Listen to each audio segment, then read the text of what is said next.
The fork slipped out of my hand before I even understood what had been said to me. It clattered against the china, loud enough to make the candle flames bend, but not loud enough to drown out the words still hanging in the air above our anniversary table. "You're nothing but a worthless gold digger." That's what Garrett said to me. In front of the waiter pouring wine, in front of his cousins, in front of the husband I had given 4 years of my life to. My name is Maria. I am 48 years old, and until that night, I believed I had built something steady with my husband, Dominic Boone. The restaurant was warm, candlelit, the kind of place we picked because it mattered to us. 4 years married that night. I had worn the navy dress Dominic loved. I had ordered champagne for the table. I thought we were celebrating. Garrett sat across from me, jaw tight. A look on his face I had learned to recognize over the years, contempt dressed up as boredom. He'd been drinking more than usual. When the toast came around and Dominic raised his glass to 4 beautiful years, Garrett laughed under his breath. Not loud, just enough for me to hear it. I didn't say anything. I never do, not at first. Then he said it, loud enough for the whole table to hear. "You're nothing but a worthless gold digger." The kind of sentence that doesn't ask permission before it lands. I looked at him for a long moment. I didn't raise my voice. I didn't reach for Dominic's hand for backup. I simply asked, calm and even, "Did you really mean that?" I think that question unsettled him more than if I had screamed, because he stood up so fast his chair scraped the floor, and before I understood what was happening, his hand crossed my face. The sound of it was sharper than I expected. My ear rang. The room tilted for a second. And then everything went quiet. The waiter froze. A woman at a nearby table gasped. Someone behind me muttered, "Jesus Christ." But Garrett's cousins laughed. Not all of them. Just enough. The kind of ugly, nervous laughter people use when they're pretending something isn't as serious as it is. That laughter hurt more than the slap. If you're watching this, and you've ever sat at a table where everyone seemed to be looking at you while nobody stood up for you, tell me in the comments what time it is, where you're watching from right now. I want to know who's with me tonight. I turned to Dominic, my husband, the man who had held my hand at our wedding and promised, in front of God and everybody, that he would always stand by me. I waited for him to say something, anything. He looked at me, then at his son, then back at me, and said the words that ended something inside me for good. "Maria, apologize to him, or leave the table." I did not cry. I did not raise my voice. I sat there for 3 full seconds, feeling my cheeks still burning, feeling every eye in that room waiting to see what kind of woman I was going to be. Then I stood up slowly, smoothed my dress, and walked toward the stairs without a single word. I went up to our room, picked up my purse, and took my car keys off the dresser where I'd left them that morning, back when I still believed this was going to be a good night. I didn't look back at the dining room on my way out. I didn't need to. I already knew exactly what I was leaving behind, and exactly what I was finally ready to stop protecting. The motel room smelled like bleach and old carpet, but it was quieter than any room I'd slept in for 4 years. I sat on the edge of the bed, still wearing my navy dress, my cheek throbbing faintly under my fingers. And for the first time that whole night, nobody was watching me. No Dominic, no Garrett, no table full of people deciding what kind of woman I was supposed to be. I didn't cry right away. I just sat there, listening to the hum of the air conditioner, thinking about how I got here. 4 years ago, I married a man who made me laugh so easily I forgot to ask the hard questions. Dominic was steady, generous in the beginning, the kind of man who remembered how I liked my coffee. But somewhere in that first year, his son started looking at me like I was something he hadn't agreed to. A stranger occupying his mother's side of the closet. I told myself it was grief. I told myself Garrett would come around. I made excuses for the silences at dinner, the way he'd answer me in single words, the way Dominic would change the subject every time I asked about his late wife. I packed those moments away neatly, one by one, the way you fold something you don't want to look at too closely.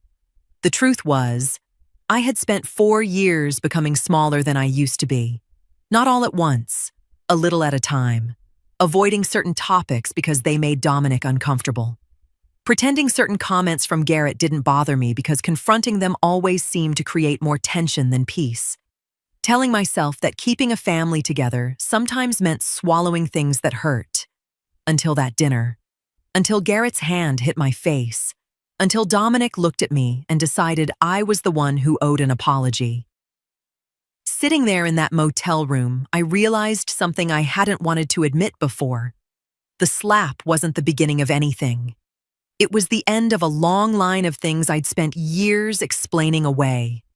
Lying back against the motel pillow, I let myself remember the small things I'd buried. The way Dominic's jaw would tighten if I mentioned Yolanda's name at all. The way nobody in that house ever spoke about how she died. Not once. Not even on the anniversary of it. I used to think it was just grief too heavy to touch. But there was one memory I had never let myself sit with. Not once. Not in 4 years. I closed my eyes, and for the first time, I didn't push it away. It was small. It happened early in the marriage, at a holiday dinner, before I understood anything about this family's silences. Garrett was younger then. Maybe 16, slouched in a chair across the room while the adults talked about the house, about the basement needing new shelving. And he'd said something casual about his mother hating that basement, hating going down there. I remembered barely thinking about it at the time, a teenager's offhand comment. Nothing. Except the story everyone told, the story I'd heard repeated at funerals and family gatherings for years. Was that Yolanda died, falling down those very stairs. I sat up slowly in the dark motel room, my heart suddenly louder than the air conditioner. I had heard that contradiction with my own ears years ago, and I had folded it away just like everything else. I told myself it didn't mean anything. I told myself I was imagining tension where there wasn't any. But lying there now, cheek still aching, husband's voice still ringing in my head, apologize or leave the table. I couldn't fold it away anymore.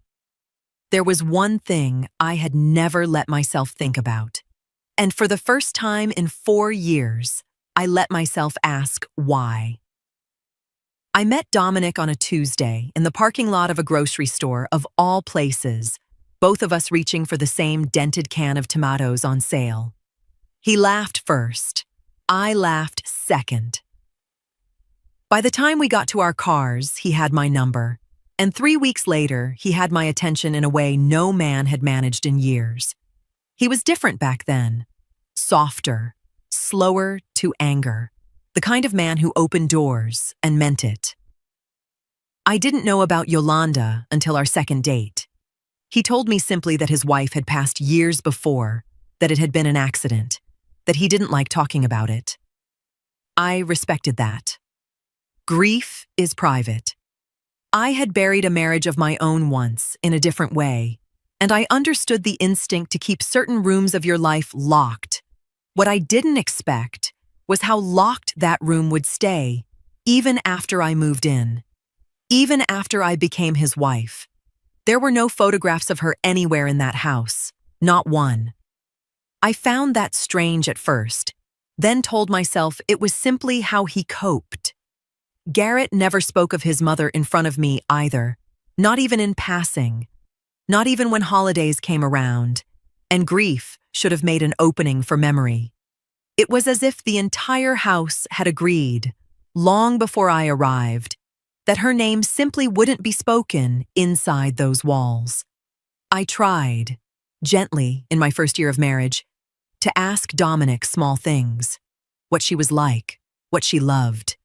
He'd go quiet in a way that made the air feel thinner, and I learned quickly that the kindest thing I could do was stop asking. So I stopped. I built my life around the unspoken rule of that house, the way you learn to walk around a piece of furniture in the dark without ever quite seeing it.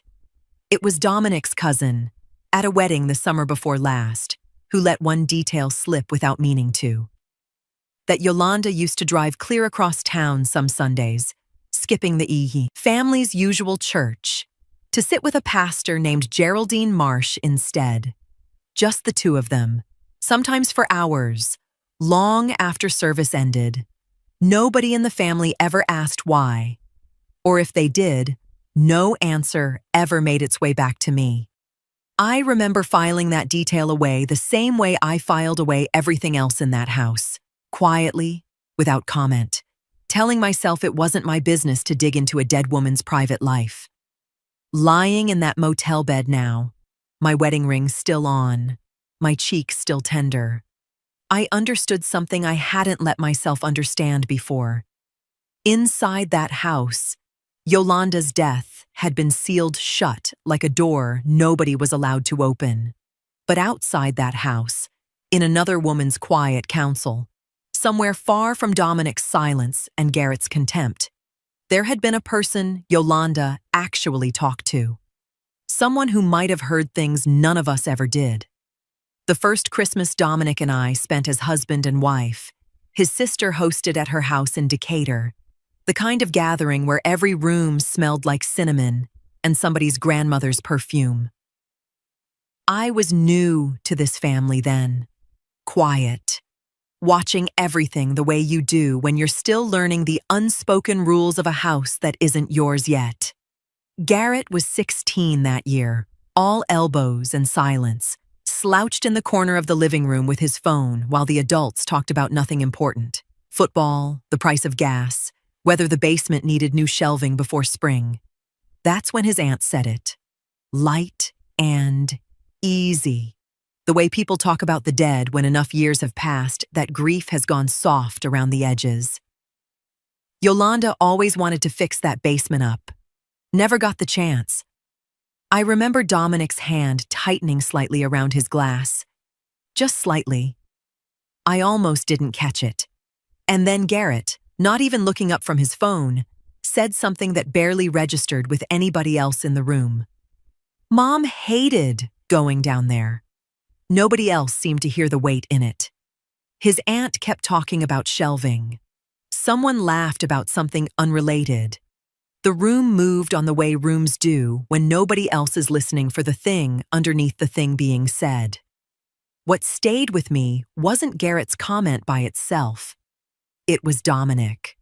The way he suddenly seemed interested in refilling drinks nobody had asked for. The way he stood up too fast.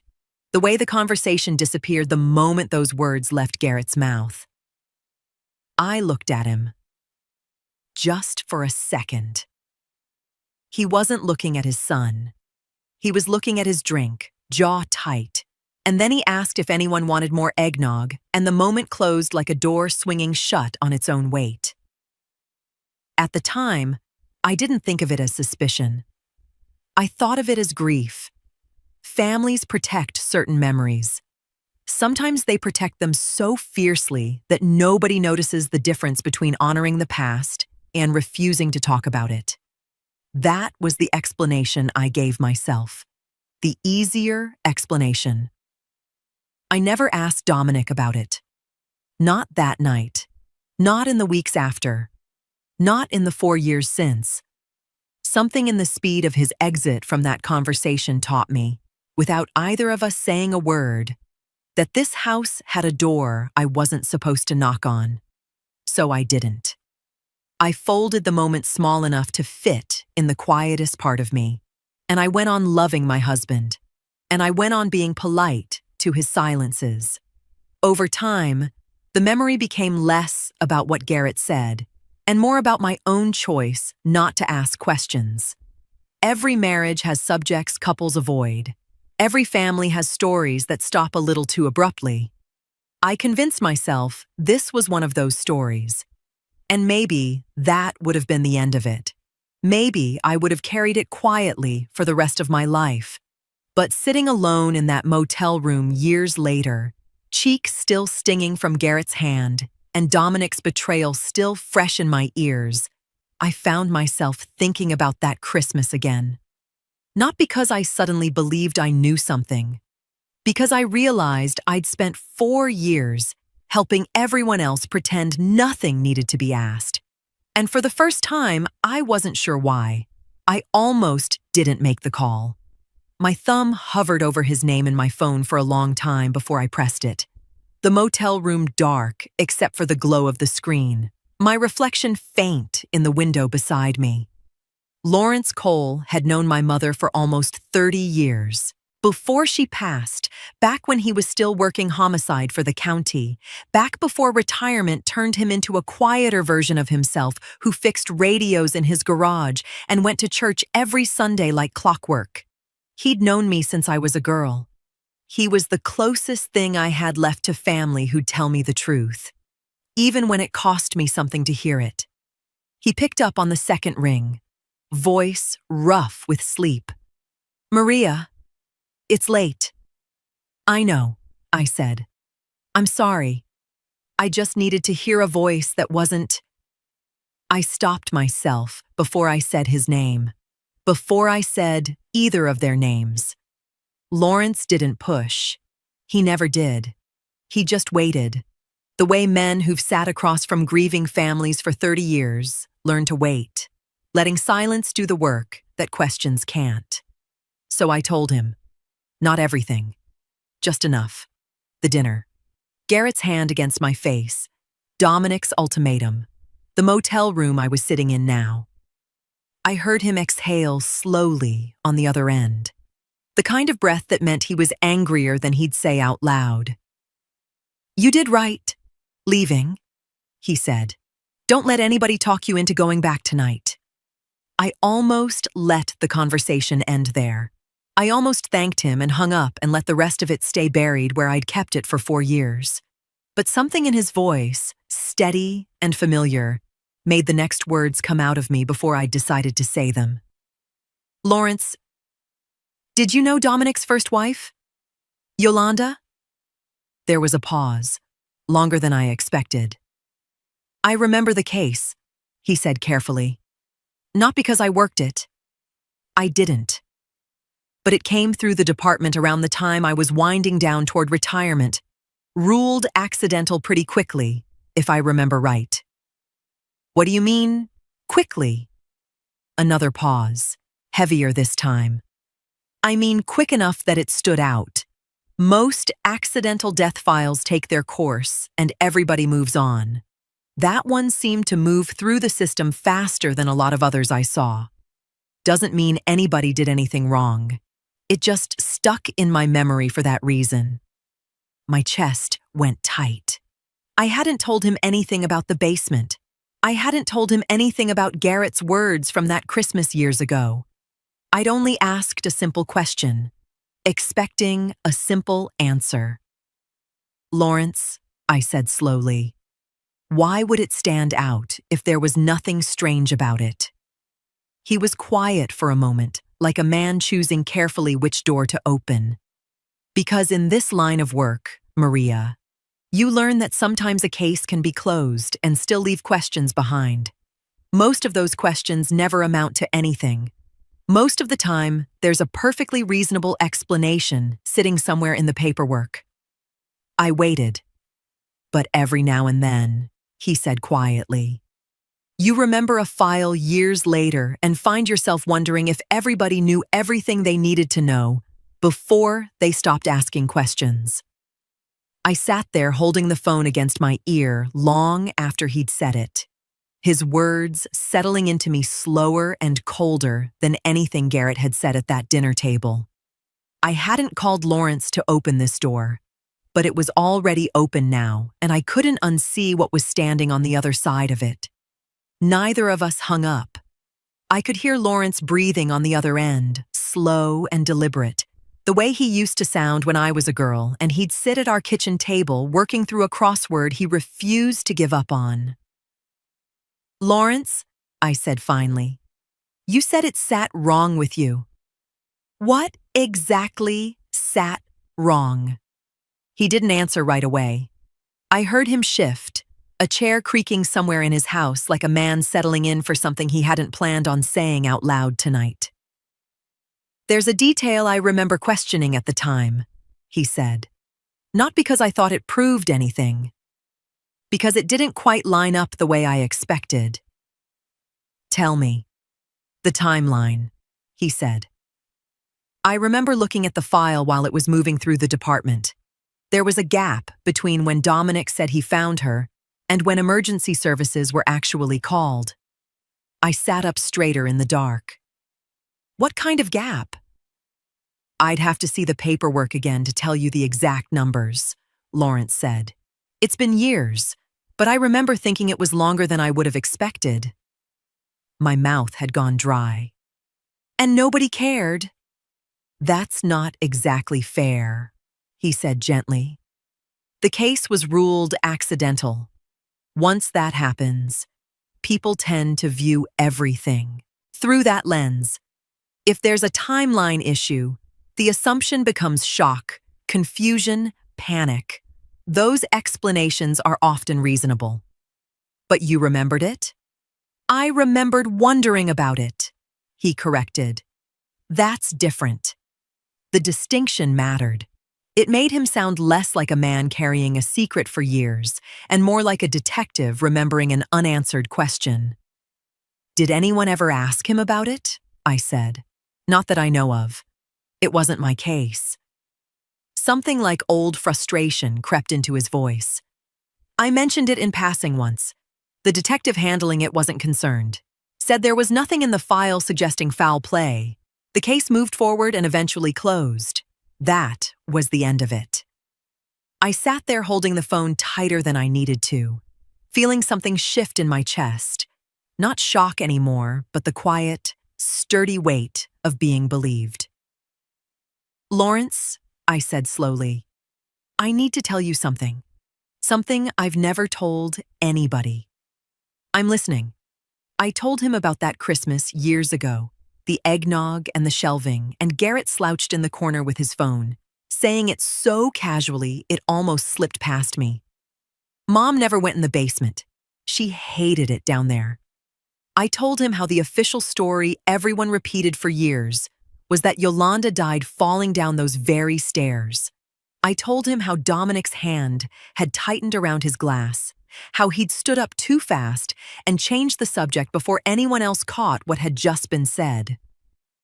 Lawrence didn't speak for a long moment after I finished.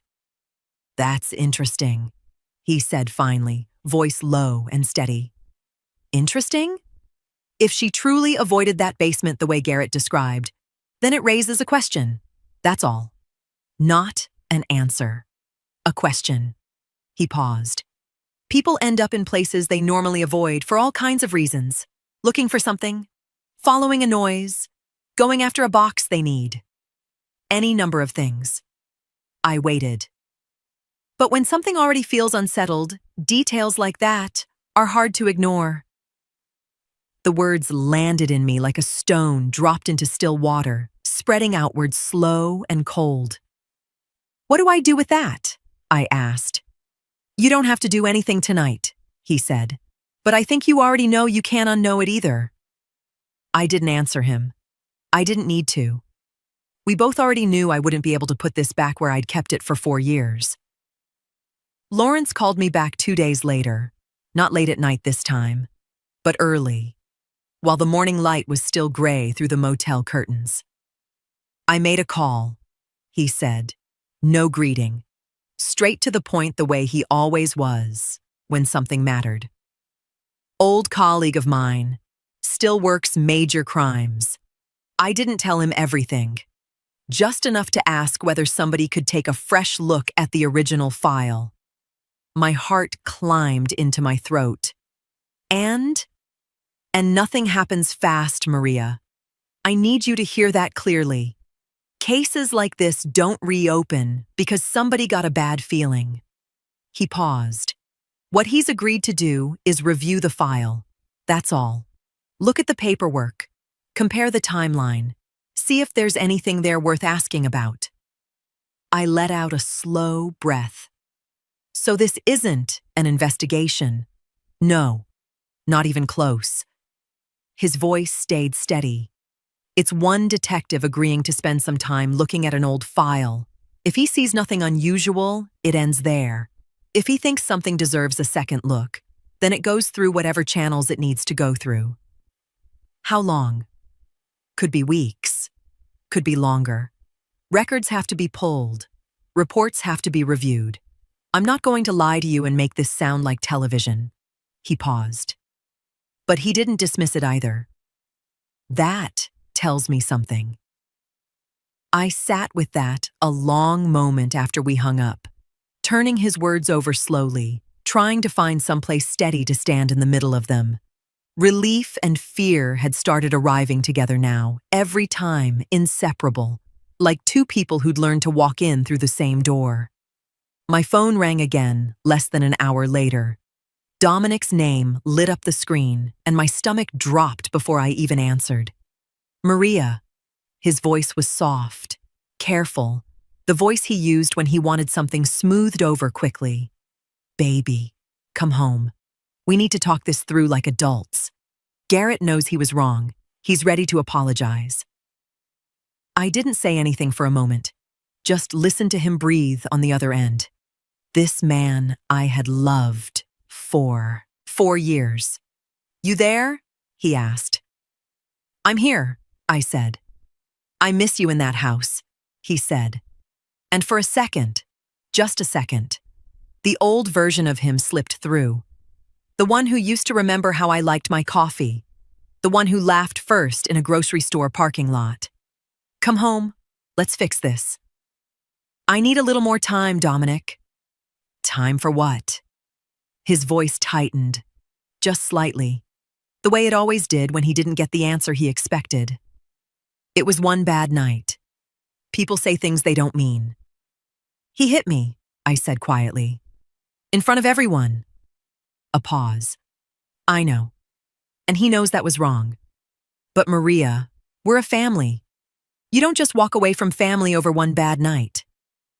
I closed my eyes, listening to him plead his case with the same calm, reasonable tone he used for everything. The tone that had always made me feel safe inside that house. Somewhere, an old file was being reviewed for the first time in years. That was all. No investigation, no accusations, no reopened case. Just a question that somebody had finally agreed to look at again.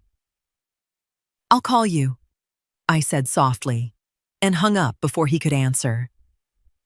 I sat there holding the phone in my lap, staring at the ceiling, realizing for the first time that some questions, once asked, don't quietly disappear again.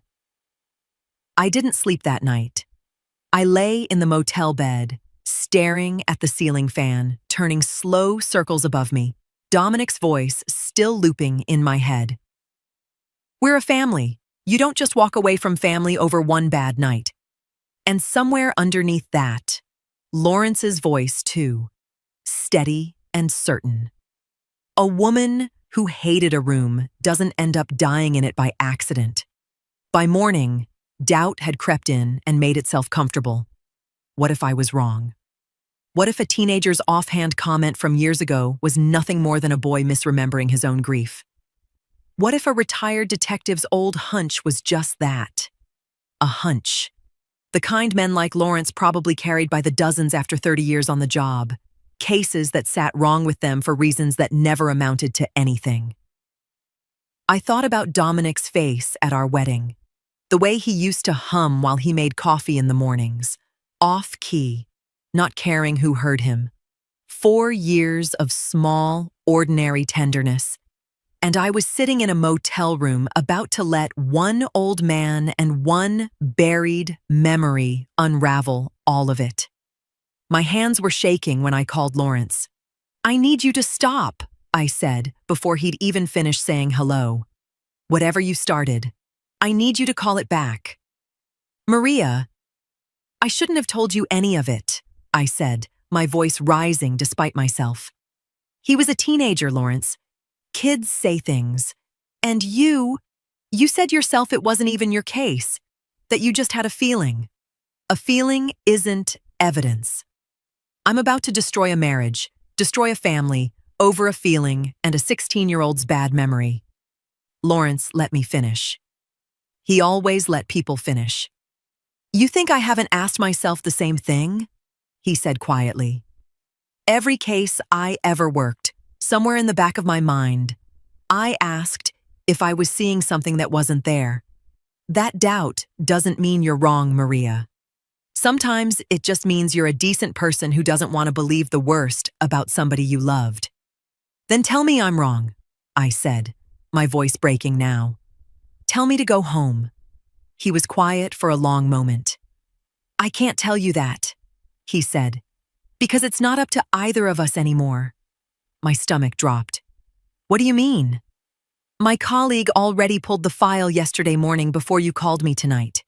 He found the same gap in the call log I remembered. He's already requesting the original case notes from records. That's not something either one of us can take back now, Maria. The file's open. A real detective is looking at it with real eyes, not just an old man's memory. I sat there in silence, the phone pressed hard against my ear, feeling the ground shift permanently beneath something I'd thought. Just hours ago, I still had the power to stop. It's already moving, Lawrence said gently, whether either of us wanted it to or not. Dominic was waiting in the motel parking lot when I came back from picking up coffee. I almost didn't recognize him for a second. Not because he looked different, but because of how still he was standing beside his truck, hands in his pockets, watching the door of my room like he'd been there a while. How did you know where I was? I said, keeping my voice level. You used the joint card for the room, Maria. He said it lightly, almost smiling. Didn't exactly take detective work. His smile lingered a second longer than it should have. But if it makes you feel better, I only came this morning. I didn't move closer. Something in me, some instinct I hadn't trusted in years, told me to keep the distance between us. Somebody called the house yesterday, he said, watching my face carefully. Said they were following up on some old paperwork. Asked me a few questions about Yolanda, about that night. His voice stayed calm, almost conversational, but his jaw was tight in the same way I'd seen it tighten once before, years ago, over eggnog and shelving talk. Strange thing to suddenly come up again, after all this time, almost like somebody went looking for it. I kept my face still. I don't know anything about that. No? He took one step closer, not threatening exactly, just close enough that I felt the air change between us. Because it would be a real shame, Maria, if somebody started stirring up trouble that didn't need stirring. Dragging Yolanda's name through something ugly. Dragging our name through something ugly. He paused. Dragging your name through it too. People talk. They'd wonder what kind of woman goes looking for trouble like that, right after getting slapped at a dinner table. Looks like spite. Looks like revenge. Is that a threat? I asked quietly. It's concern, he said, and smiled, and the smile didn't reach anywhere near his eyes. You've got a good life here, Maria. This house, this name, everything I've given you these 4 years. I'd hate for you to throw all that away chasing shadows that aren't there. He reached out, almost gently, and touched my arm. Come home. Let's put this behind us before it becomes something neither of us can take back. I didn't pull away immediately. I let his hand stay there a moment, studying his face, the practiced calm of it, the way every word he'd said managed to sound like love and warning at exactly the same time. I'll think about it, I said finally, stepping back out of his reach. He nodded slowly, got back in his truck, and drove off without another word, leaving me standing alone in that parking lot with my coffee going cold in my hand. I stood there a long time after his taillights disappeared, replaying every line he'd said, the softness wrapped tight around something else entirely. And for the first time, a thought moved through me that I couldn't shake loose. A thought about a woman I never met, in a house I now lived in, who might once have stood exactly where I was standing, listening to that same calm voice, wrapped around that same quiet warning, with nowhere left to go. I sat in that motel room for a long time after Dominic drove away, his words still moving through me like something cold settling into my bones.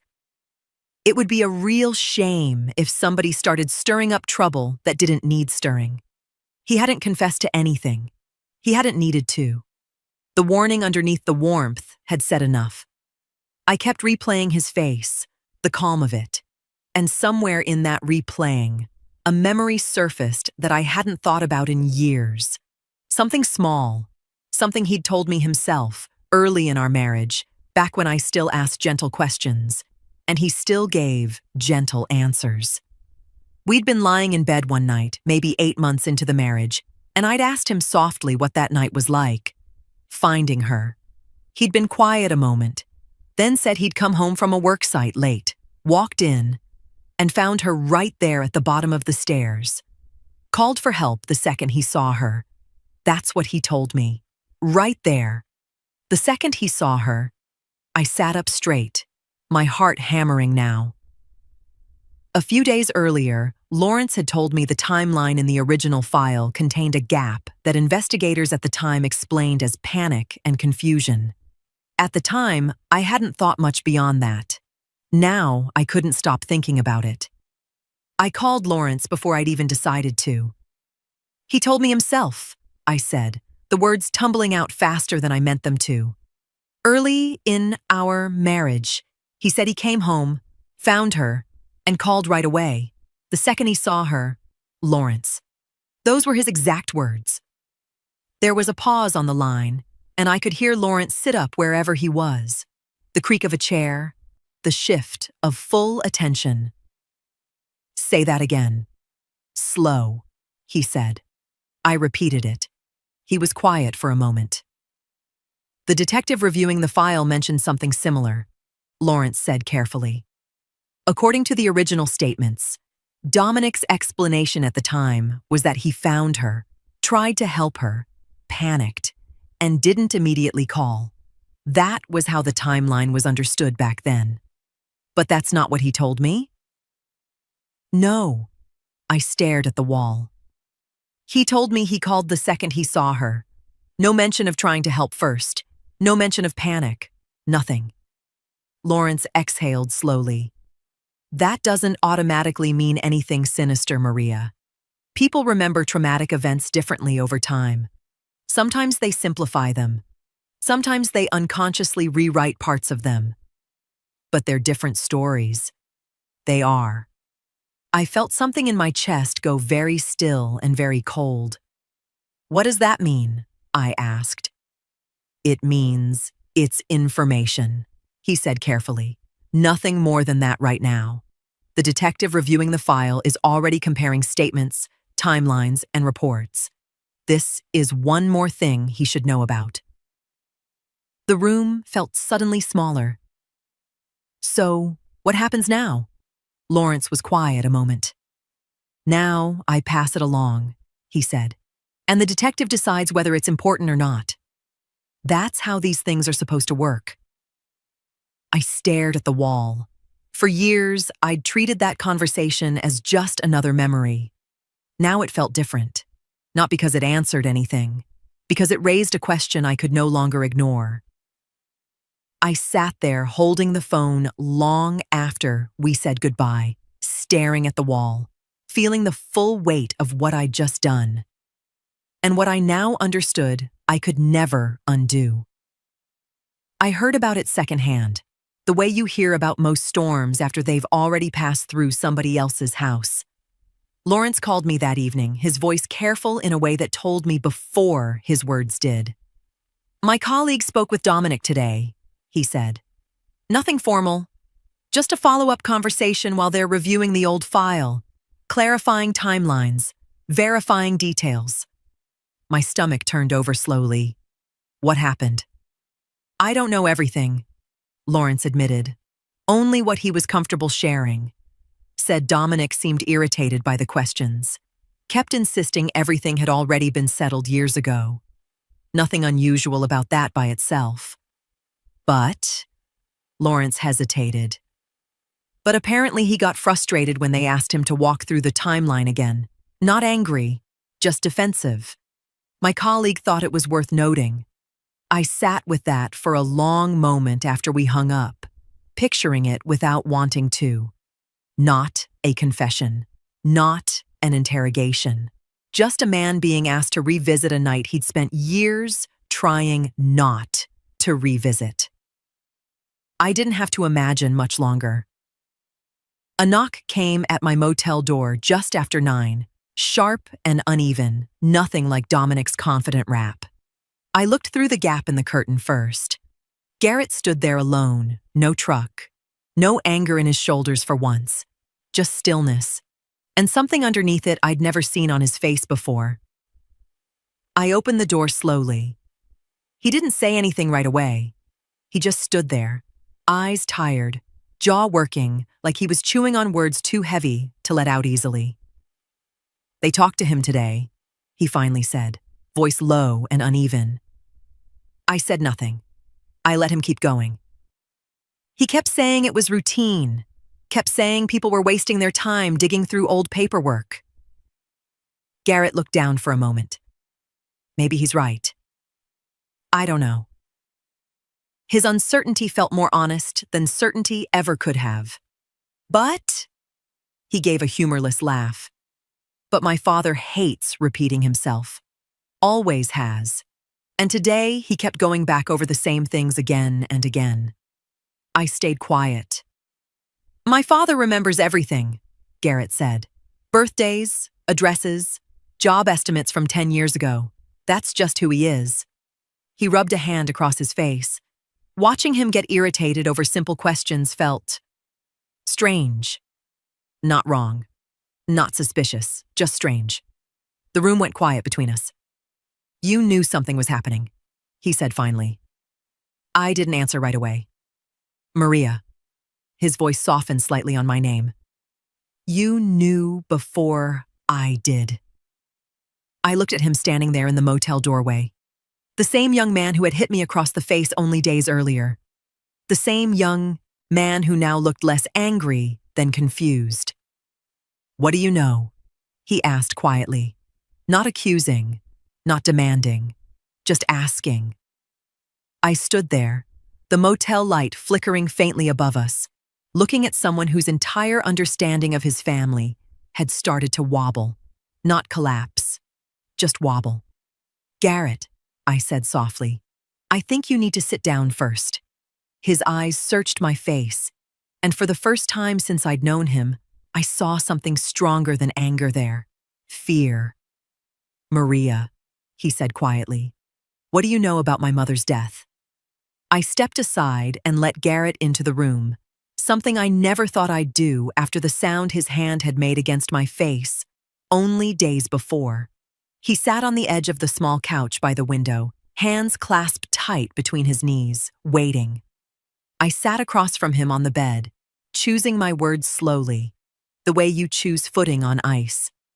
Years ago, I started. At a Christmas, your aunt mentioned the basement needing shelving. You were sitting in the corner with your phone. You said your mother never went down there, that she hated it. I watched his face carefully. You probably don't even remember saying it. He frowned, searching. Then something shifted behind his eyes, recognition, slow and unwelcome. I remember that Christmas, he said quietly. I don't remember saying that, but I remember hating that room too. We both did. I never forgot it, I said, because everyone always told me you lost her falling down those very stairs. Garrett went very still. I didn't go looking for trouble, I said. I want you to understand that.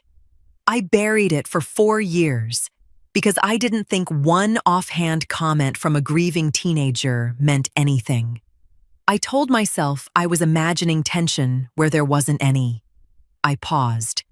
It wasn't until the night of the dinner that I let myself stop pretending I hadn't heard it. "So, you called someone," he said slowly. "After he hit you." I nodded. "I called an old family friend, a retired detective. I told him what I remembered. That's all. And now, people are looking at the file again." "They're reviewing it," I said carefully. "Nothing more than that." He stared down at his hands. For a while, neither of us spoke. Then he surprised me. "I hit you that night." His voice was low, flat, ashamed. I waited. "I keep replaying it." He swallowed. "I don't know why I did it. I mean, I know I was angry. I know I'd been drinking. But none of that's an excuse." He shook his head. "You didn't deserve that." "No," I said quietly. "I didn't." The silence stretched again. "I spent years blaming you for things that weren't your fault," he said. "You weren't the reason my mother was gone. You weren't the reason my father changed. But it was easier being angry at you than dealing with everything else." That felt honest. More honest than anything he'd ever said to me before. He looked up. "Why are you telling me all this?" Because it would have been easy not to. Because part of me still remembered the sting of that slap. Because part of me wanted to tell him none of this was my responsibility. But another part remembered the 16-year-old boy sitting alone at Christmas dinners whenever somebody accidentally said his mother's name. "Because whatever comes of this," I said softly, "it's your mother we're talking about." His eyes dropped again. For a moment, he looked younger than his years. "Are they saying my father had something to do with it?" I took a breath. "No." His head snapped up. "No?" "Not yet," I said. "They're reviewing old information, looking at details that may not have been looked at closely enough before. That's different from accusing someone of something." Garrett sat with that. My whole life. I could almost hear him thinking. My whole life, everybody treated it like an accident. No questions, no doubts, nothing. The room stayed quiet. Then he looked at me again. Not angry, not defensive, just scared. "Maria," he said softly, "what if they're right to look again?" I looked at him, this young man whose certainty had finally started to crack. And for the first time since he'd knocked on my door, I gave him the only honest answer I had. "I don't know," I said quietly. "That's what everyone's trying to find out." The first few weeks after Garrett came to my motel room were quieter than I expected. No dramatic breakthroughs, no television detectives kicking down doors. Just paperwork. Phone calls. Old records being reviewed by people who hadn't looked at them in years. Life outside the investigation kept moving too. Dominic's contracting business started feeling the strain long before any official announcement ever came. Rumors travel faster than facts in small towns. People noticed questions were being asked. Some customers stayed. Some quietly took their business elsewhere. Months passed. Not many, but enough to remind me that real answers rarely arrive on television schedules. Lawrence called occasionally with updates, most of them frustratingly small. "They're still reviewing statements." "They pulled additional records." "They've requested more documents." Nothing dramatic, just slow, methodical work. Then one afternoon, my phone rang. "Maria." The voice was warm, unfamiliar, steady in a way that settled something in me before she even said her name. "This is Pastor Geraldine Marsh."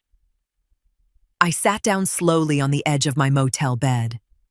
"I remember Dominic mentioning you once," I said. There was a brief pause. "Detectives contacted me several weeks ago," she said gently. "They told me they were reviewing Yolanda's death again. Your name came up during our conversation." I waited. "Yolanda used to come to me," Pastor Marsh said. "Not every week, but often enough that I got to know her." Her voice softened. "She wasn't a woman who complained much, but she was carrying fear. I closed my eyes. The kind of fear that doesn't always leave visible marks, Pastor Marsh continued. The kind that shows up in hesitation, in second-guessing yourself, in worrying about what happens if you upset someone. Neither of us spoke for a moment. I never went to police back then, she said quietly, because I didn't have evidence of a crime, only conversations, and conversations aren't always enough. I understood. People always imagine these situations are simpler than they are. Most aren't. When investigators contacted me recently, she continued, I answered every question they asked. That's all. After we hung up, I sat there for a long time, not because Pastor Marsh had answered everything, because she hadn't. What she gave me wasn't certainty. It was context. Another piece of a picture that still wasn't complete. The investigation continued for several more months. Detectives re-interviewed family members. They reviewed statements. They compared timelines. They followed paper trails that had never been examined together before. Piece by piece, information that had lived in separate boxes for years finally started being viewed side by side. Then one morning, Lawrence called. His voice told me before his words did. Prosecutors presented the case to a grand jury. I gripped the phone tighter, and there was a brief silence. An indictment was returned. I closed my eyes. The room suddenly felt very small. They arrested Dominic this morning. I sat with the phone in my lap for a long while after we hung up, staring at the wall, waiting to feel something like victory. It didn't come. What came instead was quieter and heavier. A frightened woman sitting across from a pastor years ago. A family built around silences nobody wanted to challenge. And a man who had spent years believing the past was buried deeply enough to stay buried. For the first time in a very long time, it wasn't. Garrett came to see me again a few days after the arrest, and the moment I opened the door, I could see the anger sitting differently on him this time. Not the cold contempt from the dinner table, but something raw and exhausted, like a man who hadn't slept properly in months. You knew for years, he said, before I'd even closed the door behind him. Years, Maria. That basement comment, you said it stuck with you the whole time. You could have said something, asked someone, anything. Instead, you just sat on it. While I grew up in that house thinking my mother's death was an accident. While I grew up thinking my father was just quiet and sad about losing her. Instead of... His voice broke off, fists clenched at his sides. Why didn't you tell someone sooner? I let him say it all the way out. I didn't flinch, and I didn't defend myself right away. You're right to be angry, I said quietly. I've asked myself that same question more than once these last several months. I told myself for years it was just a teenager's offhand comment, that I had no proof of, anything, that digging into a dead woman's death without cause could destroy a family for nothing. I paused. But the truth is, some of it was fear too. Fear of what it would mean about the man I'd married. I didn't want to know. That's on me. He sat down hard on the small couch, head in his hands, breathing unevenly. For a long moment, neither of us spoke. Then he shook his head. I keep thinking about that night at the restaurant. His voice was muffled behind his hands. I've thought about it 100 times. He looked up. I called you a gold digger in front of everybody. I hit you. Then I spent months watching you tell the truth when it would have been easier to walk away from all of us. His eyes were red, not dramatic, just tired. I kept telling myself there had to be some reason I acted like that. He laughed once, bitterly. There wasn't. I stayed quiet. I was angry long before that night, he said. At him, at my life, at things I didn't even understand yet. And I took it out on you because you were the easiest person in the room to hurt. He swallowed. That's the truth of it. I nodded slowly. Yes, I said. I think it is. He looked down at the floor. I'm sorry. The words came out cracked and unpolished, nothing rehearsed about them. Not because of what's happened since, not because of the arrest, not because of any of this. He finally looked at me. Because of what I did. The room stayed quiet. You didn't deserve that, he said. No, I agreed softly. I didn't. He nodded. Accepting it. Not arguing, not defending himself. Just accepting it. I studied him for a long moment. This young man who had spent years wearing his father's contempt like a borrowed coat, finally standing in front of me without it. Thank you for saying that, I said. I needed to hear it plainly, without anything wrapped around it. He wiped his face roughly with the back of his hand. What happens now? He asked. To him. To us. I thought about that for a moment. Now, I said gently, we figure out how to live with the truth, whatever the courts decide, whatever comes next. He nodded slowly. Neither of us pretending that one conversation could fix everything, but something fragile and new settled into the space between us anyway. Not forgiveness, not yet. Just the first honest step toward it. The trial took the better part of a year, and I sat through most of it from the third row, close enough to watch Dominic's face change as the evidence piled up. Not one dramatic revelation, not one smoking gun. Just 100 small things that stopped fitting together the way they were supposed to. The timeline discrepancies, the conflicting accounts of what happened that night. The records investigators spent months reviewing. Pastor Marsh's testimony about Yolanda's fears in the months before her death. Witnesses who had never been formally interviewed the first time around. Old statements compared against newer ones until the contradictions became impossible to ignore. Piece by piece, the story that had protected Dominic for years began to collapse under its own weight. He never confessed outright. Men like him rarely do. But the jury didn't need a confession. They needed enough facts, enough contradictions, enough evidence laid side by side that no version of events he offered could hold its shape anymore. Manslaughter, the verdict said. Not the word people whispered outside the courthouse. But enough. Enough for a sentence. Enough for the silence that had protected him for years to finally collapse all the way to the ground. I didn't feel triumph when the judge read it. I thought I might. I'd imagined that moment more than once during those long nights after I left. What came instead was quieter, heavier, grief mostly. Grief for a woman I never met, who spent years afraid in her own home. A woman whose name I'd heard 100 times at family dinners without ever really hearing her.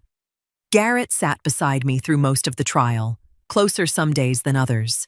The two of us learning slowly how to occupy the same space without anger or guilt doing all the talking. Healing isn't a straight line. Neither is trust. But we kept showing up. That mattered. After the trial, he sold his father's business. Not because anyone forced him to. Because he said he couldn't spend the rest of his life carrying a name that reminded him of everything he'd learned. He started over smaller, quieter.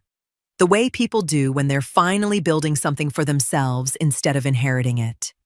I moved out of that house for good long before the trial ended. Never went back. Some of my things Garrett brought to me himself, one box at a time. Sometimes we'd sit on the floor afterward and talk. Really talk. About Yolanda. About the pieces of her life that never got discussed while Dominic controlled the story. About the kind of woman she might have been if she'd had more time, more safety, more people willing to ask difficult questions. People in town still talk about it sometimes. Church parking lots, grocery store aisles, small town conversations that never completely die. Some people call me brave. Others still insist I went looking for trouble where there wasn't any. I've stopped needing either version to be true. I sleep just fine without their approval. Sometimes I think about that anniversary dinner, the laughter, the sting of Garrett's hand, Dominic's voice telling me to apologize or leave. I remember walking up those stairs, taking my keys off the dresser, believing I was only leaving a marriage. I didn't know I was walking away from years of silence. I didn't know that one phone call would start a chain of events nobody could stop. And I certainly didn't know that the people who spent years protecting that silence would lose everything built on top of it. I didn't set out to destroy them. I set out to protect myself. But the moment I stopped protecting the lie, everything built on that lie began to fall. And in the end, that was what destroyed them.